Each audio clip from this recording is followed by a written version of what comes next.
যদি আপনি যে ফেব্রুয়ারিতে নির্বাচনের ঘোষণা দিয়েছেন এটি যদি আপনি প্রত্যাহার করেন, আপনি মুনাফিকের খাতায় নাম লিখাবেন।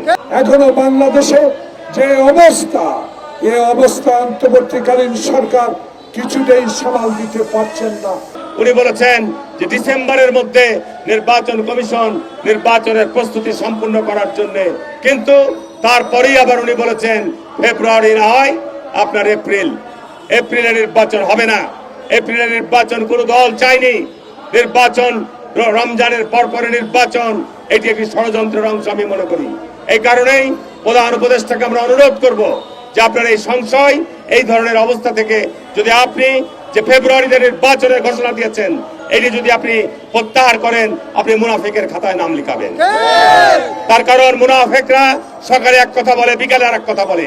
আমি দয়া করে অনুরোধ করব যে আপনি এই ধরনের কথা প্রত্যাহার করুন এবং অবশ্যই আপনি এই নির্বাচনের ব্যবস্থা গ্রহণ করবেন ফেব্রুয়ারির মধ্যেই। বাংলাদেশে আজকে কালো মেঘ এখনো কেটে যায় নাই। নির্বাচন নিয়ে সংশয় এখনো রয়েছে।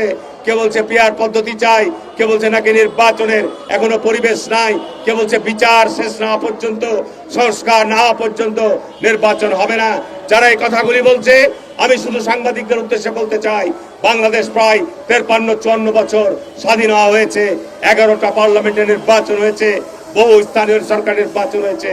যারা এই কথাগুলি বলছে তাদের বাংলাদেশে বিভিন্ন নির্বাচনে তাদের কতটুকু অবস্থান সেটি আপনারা চিন্তা ভাবনা করবেন।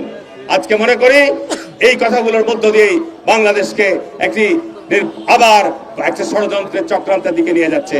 বিশ্বজিৎকে কুপিয়ে কুপিয়ে ফুটপাতে যারা হত্যা করেছে, সেদিন কিন্তু আওয়ামী লীগ তাদেরকে বহিষ্কার করে নাই।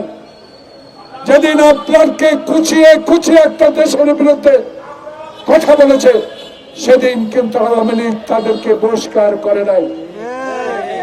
কিন্তু আমাদের জিয়াউর রহমান, খালেদা জিয়ার সুযোগ্য সন্তান তারেক রহমান শোনার সাথে সাথে তাদেরকে আজীবন বহিষ্কার করা হয়। কিন্তু আমার প্রশ্ন, আপনাদেরকে খুঁজে বের করতে হবে গত পরশুর এই ঘটনার মূল হোতাকে।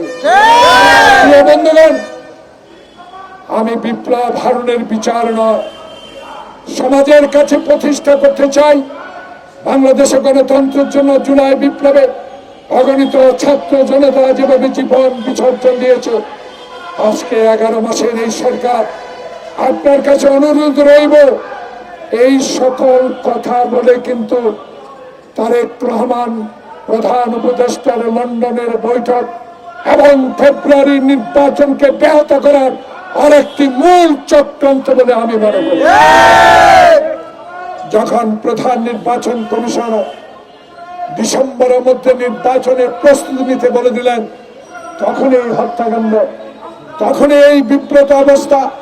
বাংলাদেশে আজকে বিরাজমান সংকট তৈরি করার জন্য নানা ষড়যন্ত্র শুরু হয়েছে। প্রধান উপদেষ্টা মহোদয়, সব কিছুকে আপনি কানে নিয়ে এই কথা না শুনে আপনার অঙ্গীকার, আপনি আবার নির্বাচনের তফসিল ঘোষণা করে বাংলাদেশে রাজনৈতিক সরকার সংসদ কায়েম করা দরকার। কারণ আর 1 বছর বিলম্বিত হলো, এখনো বাংলাদেশে যে অবস্থা, এই অবস্থা অন্তর্বর্তীকালীন সরকার কিছুতেই সামাল দিতে পারছেন না।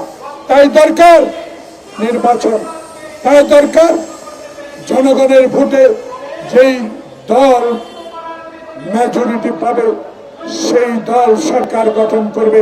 তাই আমাদের নেতা তারেক রহমান একটি কথাই বলে যাচ্ছেন, দেশে দরকার গণতন্ত্র, দেশে আর দরকার নাই হাসিনা, দেশে আর দরকার নাই হাইকোর্টে লাথি মারার লোক, দেশে আর দরকার নাই আমি বিচার মানি তালগাছ আমার, দেশে আর আয়নাঘরের দরকার নাই, দরকার গণতন্ত্র, দরকার সংবাদপত্রের স্বাধীনতা।